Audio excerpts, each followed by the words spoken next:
시온 찬양대 신뢰악단 찬양 감사합니다. 금요일부터 연휴가 계속되는데 우리 찬양대 수고하신 분들, 또 오늘 주일 예배에 참여하신 모든 분들 사랑하며 축복합니다. 지난 2개월 동안 여러분들에게 예수님의 산상보훈 8복을 말씀드렸습니다. 심령이 가난한 자는 복이 있다고 했습니다. 여러분 심령이 가난한 자가 되어져서 천국을 소유하셨습니까? 죄에 대하여 애통하는 자는 복이 있나니 하늘의 위로를 받을 것이라고 하였습니다. 죄에 대하여 애통해 보셨습니까? 온유한 자는 복이 있나니 땅을 기업으로 받을 것이라고 하였습니다. 여러분들이 온유한 성품을 가지고 땅의 물질의 복을 받으셨습니까? 의에 주르고 목마른 자는 복이 있나니 배부를 것이라고 하였습니다. 하나님의 영적인 의에 대해서 목마른 자가 되어져서 영적으로 부유한 자가 되었습니까? 긍휼히 여기는 자는 복이 있나니 긍휼히 여김을 받는다고 했습니다. 여러분들은 이웃들을 긍휼히 여겼고 하나님의 긍휼히 여김을 받으셨습니까? 마음이 청결한 자는 복이 있나니 하나님을 볼 것이라고 하였습니다. 여러분들은 마음이 청결한 자가 되어서 하늘의 나라를 보셨습니까?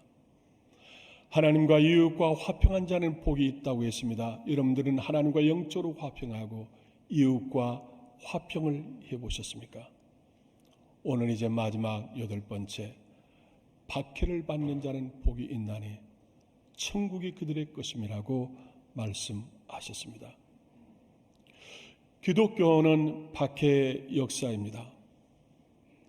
기독교는 처음부터 지금까지 숱한 박해 가운데 있습니다. 주 313년 콘스탄틴 대제가 기독교를 국교로 선포하기까지 많은 박해가 주어졌습니다. 대표적인 박해가 67년 네로 황제의 박해입니다. 네로는 잔악무도한 자였습니다. 기독교인들을 굶주린 사자의 밥으로 던져 주었습니다. 기독교인들에게 기름이 바른 옷을 입혀서 기둥에 매어달아서 불을 질러서 정오를 받기 비추는 횃불로 사용하기도 하였습니다. 노마시에 불을 질러놓고 노마가 불탈 때에 메카나스 탑에 올라가서 노래를 부르기도 하였습니다. 노마 시민들이 거세게 비난하자 이 네로는 방화범을 그리스도인들에게 씌웠습니다. 그리스도인들은 마지막에 불심판이 있다고 했는데 저들이 불을 질러놓고 하나님의 심판이라고 말하고 있다고 그렇게 하고 심판했습니다. 예배 드릴 때마다 성례식 진행하는 것을 가지고 저들은 굶주려서 어린 아이들을 잡아먹는다고 그렇게 정죄하기도 했습니다. 가장 큰 박해 이유는 정치적인 이유입니다. 그리스도인은 황제 숭배를 거부했습니다. 오직 예수님만 섬기고 충성하기로 맹세한 자들입니다. 그러므로 기독교의 집단은 로마 정권의 무서운 그러한 집단으로 여겼습니다. 로마는 네로 황제부터 250년 동안 기독교를 잔인하게 박해하였습니다. 그러나 기독교가 그렇게 박해를 받으면 받을수록 무너지지 않았습니다. 그 박해는 기독교 부흥의 씨앗이 되었습니다. 믿음의 선조들의 순교의 피는 기독교를 흥왕하게 하였습니다. 한국교회가 이만큼 성장하는 것도 믿음의 선조들의 순교가 있었기 때문입니다. 한국에도 순교 현장이 많이 있습니다. 서울 양화진 묘역에 417명 선교사 순교묘지가 있습니다. 양림동 호남신학대학교 동산에 22명 선교사 순교묘지가 있습니다. 영광염산교회 77명, 영광야올교회 65명, 화성제암리교회 69명 성도의 순교자가 있습니다. 그 외에도 많은 순교자들이 있습니다. 초대교회 성도를 표현하는 단어가 마르투스입니다. 이 마르투스 헬라어는 증인이라고 번역했고 순교자라고 번역을 했습니다. 그러므로 초대교회 시절에 예수를 믿는다고 하는 것은 박해의 자루로 내가 들어갔다 이란 의미를 가졌습니다. 지금도 많은 선교사들과 그리스도인들이 박해를 받고 있습니다. 우리의 생각을 뛰어넘습니다. 전 세계적으로 그리스도인의 박해가 무려 얼마이냐? 2억 5천만 명이 박해 가운데 놓여 있습니다. 북한과 이슬람 그리고 중국에 많은 박해가 있습니다. 아프리카 수단은 80%가 모슬렘 이슬람인데 기독교를 박해하고 있는데 지난 30년 동안 무려 50만 명의 기독교인들이 순교를 하였습니다. 놀라운 일입니다. 아프리카 알제수도 니제리아에서는 이슬람위에서 80여 교회가 불타기도 하였습니다. 중국과 북한의 지하교회 성도들이 체포되어져서 고문을 당하고 가족들은 강제 수용 속에서 일을 하다가 죽임을 당하고 있는 일이 지금도 계속되고 있습니다. 지금도 북한 선교를 하다가 체포되어서 북한에서 돌아오지 못하는 김정욱 선교사, 김국기 선교사, 최충길 선교사가 있고 고현철, 김원호, 박정호, 함준호 성도들이 있습니다. 지금도 지구촌 곳곳에는 박해당하고 있는 그리스도인들이 많습니다. 우리는 이렇게 자유롭고 평안하게 믿음의 생활을 하지만 전 지구촌에서 박해에 놓여 있는 2억 5천만 명의 그리스도인들을 위해서 우리는 기도해야 합니다. 또한 내가 예수 때문에 믿음 때문에 박해가 있다고 하면 고난이 있다고 하면 이건 축복입니다. 오늘 또 예수 그리스도의 십자가의 무거운 멍에를 지고 십자가의 좁은 길을 걸으면서 감사해야 합니다. 그리스도인은 의를 위하여서 박해를 받습니다. 마태복음 5장 10절 의를 위하여 박해를 받는 자는 복이 있나니 천국이 그들의 것임이라고 하였습니다. 여기서 의라고 하는 것은 내가 예수 그리스도를 믿음으로 갖는 관계적 의를 말하고 있는 것입니다. 내가 예수를 믿음으로 곤고함을 당합니다. 내가 직분과 사명을 감당함으로 비난을 받습니다. 내가 억울한 일을 만나기도 합니다. 내가 고난을 당하기도 합니다. 이러한 것들이 바로 의를 위하여 박해를 받는 것입니다. 이것이 바로 기독교의 진리요 본질입니다. 성경은 예수 그리스도를 고난의 종이라고 말했고 기독교를 십자가의 종교라고 말하는 것입니다. 기독교를 십자가의 종교다. 예수 그리스도를 고난의 종이라고 하는 것은 무엇입니까? 예수나 교회나 오늘 예수를 따르는 모든 사람들에게 고난이 있다, 박해가 있다 하는 말입니다. 우리는 예수를 믿음으로 그리스도의 남은 고난에 골로새 1장 24절 나는 이제 너희를 위하여 받는 괴로움을 기뻐하고 그리스도의 남은 고난을 그의 몸된 교회를 위하여 내 육체에 채우노라. 내가 교회의 일꾼 된 건 하나님이 너희를 위하여 내게 주신 직분을 따라 하나님의 말씀을 이루러 아멘이라 하였습니다. 오늘 그리스도인에게 남은 고난이 있습니다. 그 고난이 무엇입니까? 주님의 몸된 교회를 위하여서 내가 헌신해야 되고 내가 충성해야 되고 내가 십자가의 멍에를 쳐야 하는 것, 이게 바로 그리스도의 남은 고난입니다. 이 고난의 십자가를 지는 것이 내가 하나님의 말씀을 이루는 것이라고 했습니다. 튀르키예, 터키의 수도 앙카라가 있습니다. 이 앙카라에서 자동차로 1시간 정도 가면 에게의 항구 도시 이즈밀이 나오는데 초대교회 시대에는 서바나 도시라 그렇게 말을 했습니다. 서바나는 소아시아의 중심 무역 항구 도시로 부유했고 아시아에서 가장 아름다운 면류관이라고 불려졌습니다. 서바나 교회는 요한계시록에 소개되어 있는 7교회 가운데서 오늘까지 현존하고 있는 교회입니다. 터키의 인구는 8,700만입니다. 97%가 모슬렘입니다. 기독교인들은 1000여 명이 있는데 그 가운데 서번학교의 성도들이 300여 명이 있습니다.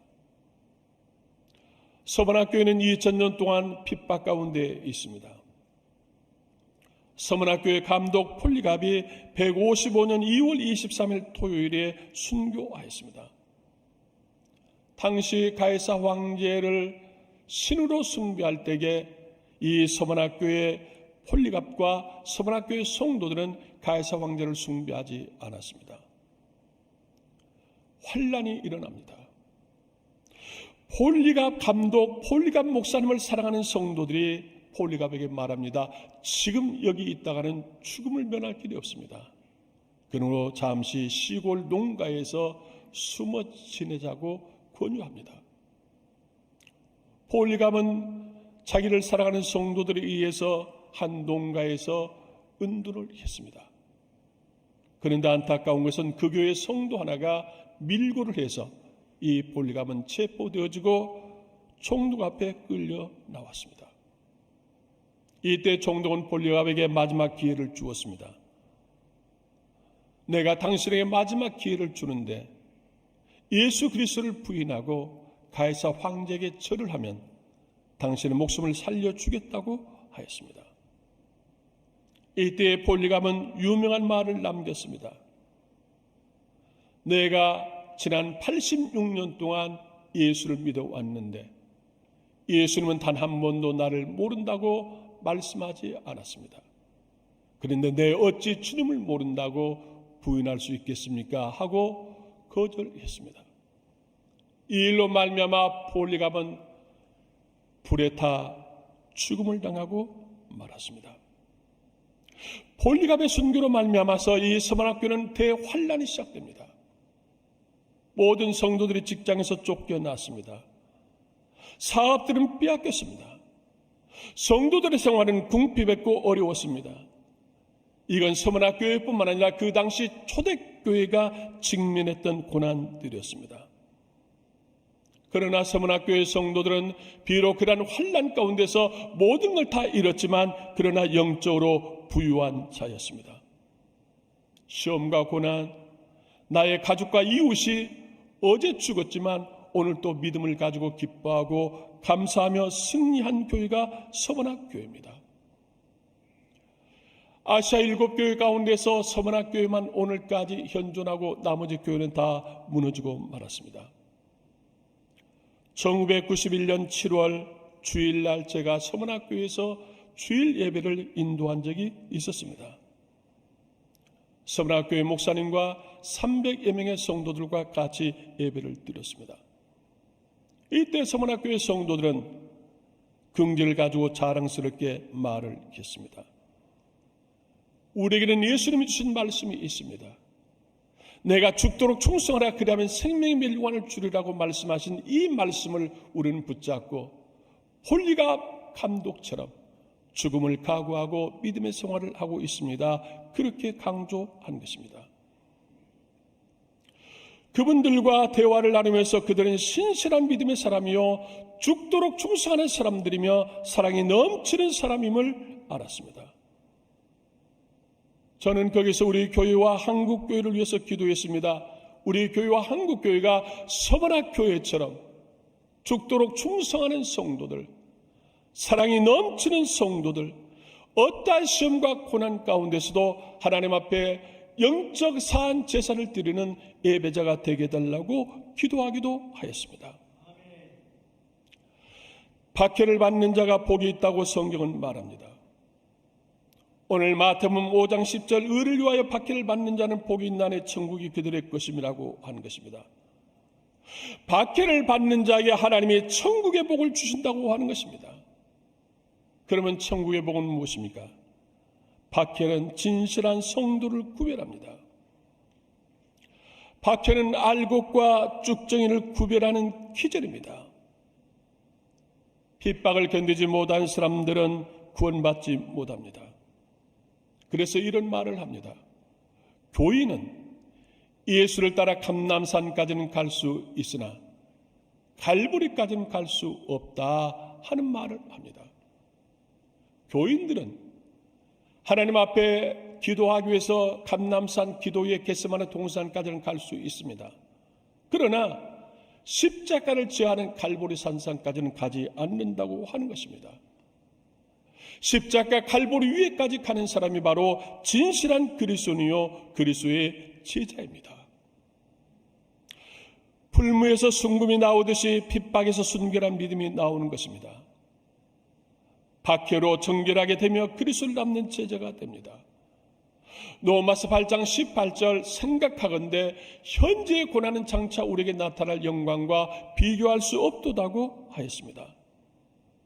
내가 지금 받는 비난, 내가 받는 지금 고난, 시험 참으로 괴롭고 힘들지만 그러나 이 시험과 고난에 주어질 하나님의 영광, 하나님의 은혜, 하나님의 축복을 비교해 본다고 하면 아무것도 아니다 이러한 말씀입니다. 그러므로 오늘의 시험을, 오늘의 박해를, 오늘의 고난을 기뻐하라고 하는 것입니다. 박해는 주님을 체험하게 합니다. 다니엘서 3장의 말씀 보면 사독과 메삭과 아벳느고가 믿음을 지키려고 하다가 불뭇불에 던져졌습니다. 불뭇불은 무엇입니까? 무쇠를 녹이는 불입니다. 사람 3명을 던졌습니다. 느부갓네살 왕이 그 불뭇불을 보니까 그들이 모두 다 불타 죽어야 하는데 한 사람이 더 네 사람이 무엇인가 다정하게 대화하는 모습을 보았습니다. 깜짝 놀란 느부갓네살 왕이 말했습니다. 사독과 메삭과 아벳느고야, 너희가 살아있으면 나와보라 하니까 그들이 불뭇불에서 밖으로 나오는데 머리카락 하나도 타지 아니했다고 성경은 기록합니다. 네 번째 형상은 신의 형상이었다고 성경은 기록합니다. 우리가 시험당하고 고난받을 때에 예수님은 우리를 버리지 않습니다. 우리가 시험당하고 고난당하는 자리에 예수님이 찾아오셔서 우리와 함께 동행하시며 우리를 지켜주신다고 하는 것입니다. 다니엘은 사자굴 속에 던져졌습니다. 하나님께서 굶주린 사자의 입을 봉하셨습니다. 마침내 다니엘은 사자굴 속에서 살아나왔습니다. 그러고 나서 여호와 하나님이 살아계신 하나님이라고 하는 것을 만천하에 증거하였습니다. 오늘도 내게 시험이 있습니까? 오늘도 내게 고난이 있습니까? 오늘도 내가 박해가 있습니까? 이건 바로 살아계신 하나님을 체험할 수 있는 기회라고 하는 것입니다. 박해는 천국을 기업으로 받습니다. 마태복음 5장 10절 의를 위하여 박해를 받는 자는 복이 있나니 천국이 그들의 것입니다. 나로 말미암아 너희를 욕하고 박해하고 거짓으로 너희를 것을 모든 악한 말을 할 때는 너희에게 복이 있나니 기뻐하고 즐거워하라. 하늘에서 너희의 상이 큽니다. 너희 전에 있던 선자들도 이같이 박해하였느니라 그랬습니다. 누가 나를 거짓말로 모함을 하고 누가 나를 비난하고 욕을 하면은 너희가 도리어 기뻐하라. 너희가 주를 위해서 비난을 당하고 욕을 먹으면 너희의 하늘의 상이 큽니다. 이전의 선자들도 그렇게 박해를 당했느니라. 이전의 선자들도 그렇게 비난을 받았느니라고 오늘 성경은 말하고 있습니다. 고난의 믿음이 자라고 열매가 익어갑니다. 핍박 속의 성도들은 예수님을 만나게 됩니다. 핍박은 천국의 소망을 확실하게 해주는 것입니다. 그래서 박해받는 자는 복이 있나니 천국이 저희의 것이라고 하는 것입니다. 내가 예수 때문에, 내가 교회 때문에 허리띠를 졸라 메었다, 내가 충성했다, 내가 십자가를 졌다, 어려운 일을 당했다, 이걸 가리켜서 초대교회는 스tig마라고 표현을 하였습니다. 스tig마는 뭐냐? 내가 예수 때문에 이 고난을 받았습니다. 예수 때문에 내가 이렇게 헌신해야 했습니다. 예수 때문에 내가 이렇게 죽을 각오를 하고 충성해야 했습니다. 이게 바로 고난의 흔적 스tig마라고 하는 것입니다. 이 스tig마가 하늘의 멸관이요 하늘의 상급이라고 초대교회는 그렇게 말을 하였습니다. 여러분은 스tig마가 있습니까? 교회를 위해서 어떠한 고난을 당해 보셨습니까? 교회를 위해서 어떠한 십자가를 지어 보셨습니까? 한국에 한경익 목사님이 계신다고 하면 일본에는 하천풍원 목사님이 계십니다. 일본의 하천푸건 목사님은 미국 프린스턴 신학교를 졸업한 일본에서 가장 저명한 목사입니다. 일본 그리스도인들에게 가장 존경받는 목사입니다. 그런데 그분의 출생은 좋지 않습니다. 정치인과 기생 사이에서 출생했습니다. 어렸을 때 많은 손가락질과 비난 가운데 자랐습니다. 청년 시절에 폐결핵으로 죽을 사경을 넘겨야만 했습니다. 그때 예수님을 만나게 됩니다. 예수를 영접하고 그는 신학교가 진학을 했고 목사가 되었습니다. 2차 세계대전 때에 반대를 하다가 투옥되기도 하였습니다. 그 후에 그는 중국으로 쫓겨갔습니다. 그래서 중국에서 복음을 전하는데 장개석 총통의 부인 송미령 여사에게 복음을 전했고 송미령 여사가 예수님을 영접하게 되었고 장개석 총통도 아내를 통해서 예수님을 영접하게 되었습니다. 장개석 총통은 하천푸건 목사님을 자기의 멘토로 삼았습니다. 일본이 전쟁에 항복하고 천황이 항복문을 발표할 때에 중국과 한국 때로는 아시아에 나가 있는 모든 일본인들이 큰 죽임을 당하고 환난을 겪어야 했습니다. 그런데 중국 본토에 있는 일본인들은 죽지 않았습니다. 천황이 항복을 할 때에 장개석 총통은 포구령 1호를 발표했습니다. 포구령 1호가 무엇인 줄 아십니까? 철수하는 일본인에게 유해를 가하는 자는 중형에 처한다고 하는 것이 포구령 1호였습니다. 일본이 우리에게 전쟁을 일으켰고 일본이 우리의 많은 민족을 학살했지만 그러나 나는 일본 사람들을 미워할 수만은 없다. 하천푸건 목사님이 우리를 위해서 눈물로 기도했기 때문이다. 하천푸건 목사님을 생각할 때에 나는 그들을 꼭 미워할 수만은 없다. 그러므로 일본인들에게 위해를 가하지 말고 본국으로 돌아가게 하라고 하는 것이 장개석 총통이 내린 포구령 1호였습니다. 중국에 있던 200만 명의 일본인이 무사히 철수한 것은 하천푸건 목사님의 영향력이었습니다. 하천푸건 목사님의 철학을 소개합니다. 하천푸건 목사님은 이러한 철학을 가지고 있다고 자기 책에서 말합니다. 산상보훈을 읽는 사람은 어제의 사람이 아니다. 새로운 모습으로 변화되고 있다 하였습니다. 2개월 동안 팔복의 말씀을 듣는 여러분은 어떻습니까? 여러분도 어제의 사람이 아닙니다. 오늘 새로운 모습으로 그리스도인으로 변화되어져야 하는 것입니다. 오늘 이제 팔복 말씀을 마치게 되었습니다. 심령이 가난한 자로 시작해서 순교자의 자리까지 왔습니다. 사랑하는 여러분, 심령이 가난한 자가 되어져서 천국을 소유할 수 있기를 축복합니다. 죄에 대하여 애통하여서 하늘의 위로를 받으시기를 축복합니다. 온유한 자가 되어져서 땅의 물질의 복을 받으시기를 축복합니다. 의에 주리고 목마른 자가 되어져서 영적으로 부요한 자가 되시기를 축복합니다. 마음이 청결한 자가 되어져서 하나님을 볼 수 있기를 축복합니다. 이웃과 화평한 자가 되어져서 하나님과 화평하며 형통하기를 축복합니다. 믿음과 교회를 위하여서 박해를 기뻐하고 감사함으로 오늘 때 내게 주어지는 십자가의 멍에를 지고 주님이 주신 직분, 사명을 잘 감당하는 여러분 되셔서 천국을 소유할 수 있기를 주의 이름으로 축복합니다.